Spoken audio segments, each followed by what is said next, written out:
अस्सलाम वालेकुम। उम्मीद है आप सब खैर खैरियत से होंगे। आज मैं बनाऊंगी नए तरीके से मज़ेदार सरसों का साग। ये बहुत ही आसान तरीके से बनता है। ये तरीका आप सबको जरूर पसंद आएगा इंशाल्लाह।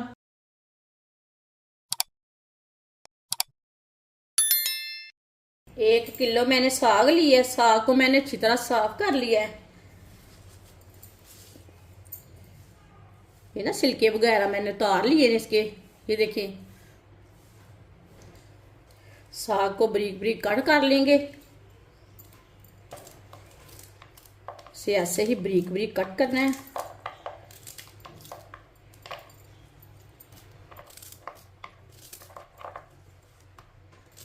इसी तरह सारे साग को ना कट कर लेना है।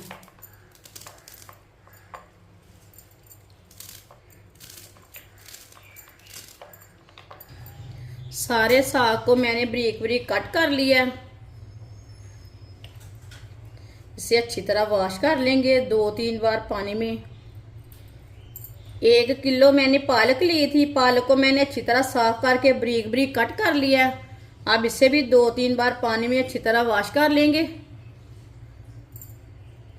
साग और पालक को दोनों चीज़ों को हमने अच्छी तरह वॉश कर लिया। कढ़ाई में पालक और साग डाल लेते हैं।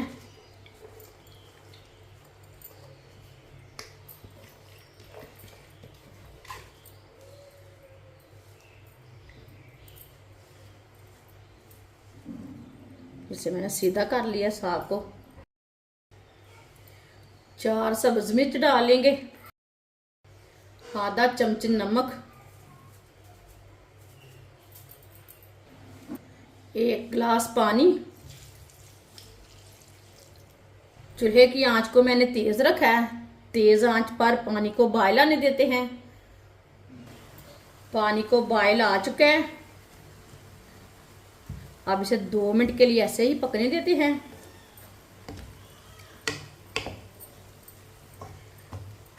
ये बहुत ही आसान तरीका है साग बनाने का। इस तरीके से साग बहुत ही मज़े का बनता है। जिसने हमारे चैनल को सब्सक्राइब नहीं किया वो हमारे चैनल को ज़रूर सब्सक्राइब कर लें। मैं बहुत सी कम चीज़ों से, कम मसालों से बहुत ही मज़े की रेसिपी बनाती हूँ। इंशाल्लाह मैं आपके लिए बहुत सी अच्छी अच्छी रेसिपी लाऊंगी जो आपको ज़रूर पसंद आएंगी।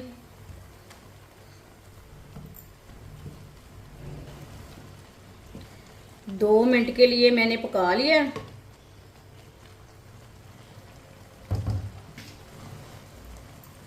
बीस मिनट के लिए ढक्कन लगा देंगे। चूल्हे की आंच को थोड़ा सा कम करेंगे। 20 मिनट हो चुके हैं ढक्कन लगाए हुए। अब ढक्कन उतार लेंगे, चेक कर लेंगे। आप देख सकते हैं साग हमारा ना अच्छी तरह गल चुका है। चूल्हे को बंद कर देंगे। अब इसे बाहर निकाल लेंगे। साग को छन्नी के साथ ना इसी तरह पानी निकाल लेंगे।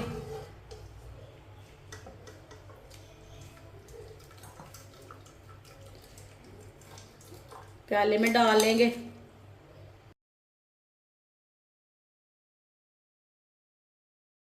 साग को मैंने 2-3 मिनट के लिए ठंडा कर लिया है। साग को ना मशीन में डाल लेंगे।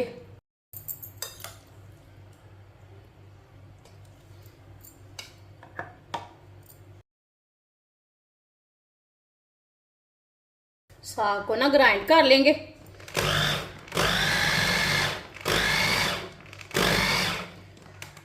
इसे ज्यादा ग्राइंड नहीं करना।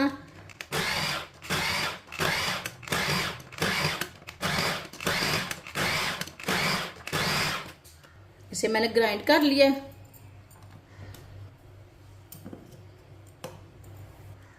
ये देखिए कितना अच्छा ग्राइंड हुआ है।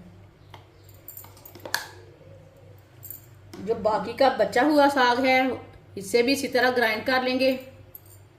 सारे साग को मैंने ग्राइंड कर लिया है। आधा कप ऑयल डाल लेंगे। 1 चमची साबुत जीरा, 1 बारीक कटा हुआ प्याज। प्याज को हल्का सा ब्राउन कर लेंगे। ज्यादा ब्राउन नहीं करना, हल्का सा ब्राउन करना है पहले। प्याज को मैंने हल्का सा ब्राउन कर लिया। 1 चम्मच कुटा हुआ लहसुन, 1 चम्मच कुटा हुआ अदरक,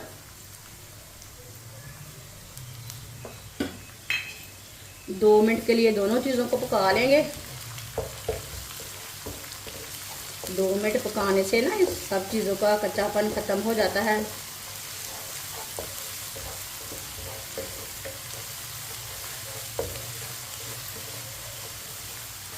दो मिनट के लिए मैंने पका लिया है अदरक और लहसुन को।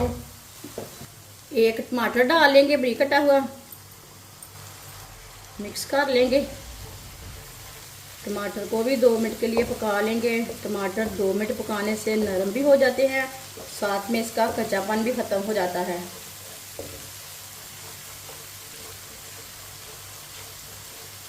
टमाटर को 2 मिनट के लिए मैंने पका लिया। चूल्हे की आंच को थोड़ा सा कम कर लेंगे।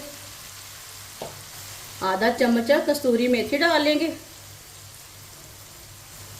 1 चमची नमक, और नमक ज़रूरत के हिसाब से डाल लेंगे। आधा चमच नमक मैंने पहले भी उबालते टाइम डाला था। 1 चमची पिसी हुई लाल मिर्च, 1 चमची कुटी हुई लाल मिर्च, 1 चमची हल्दी पाउडर, 1 चमची पिसा हुआ धनिया। 1 मिनट के लिए मसालों को पका लेंगे।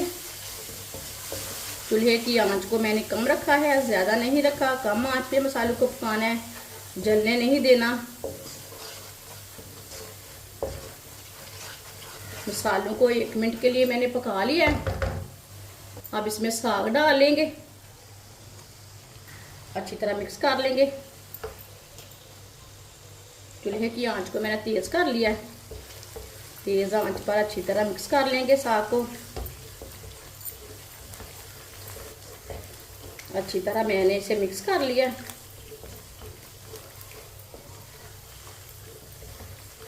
अब इसे 2 मिनट के लिए ऐसे ही चम्मच चलाते हुए पका लेंगे, अच्छी तरह भून लेंगे।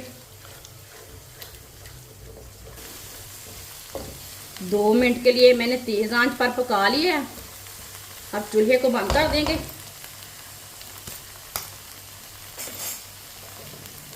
चूल्हे को मैंने बंद कर दिया।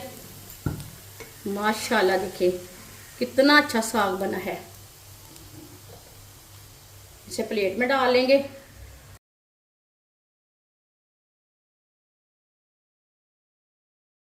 माशाल्लाह मज़ेदार साग हमारा तैयार हो चुका है। ये बहुत ही मज़े का बना है। आप इसे रोटी के साथ खाएं, पराठे के साथ खाएं, टोडे के साथ खाएं। ये बहुत ही मज़े का बना है। हमारी वीडियो पसंद आए तो लाइक करें और हमारे चैनल को सब्सक्राइब करें। अच्छा, खुदा हाफिज।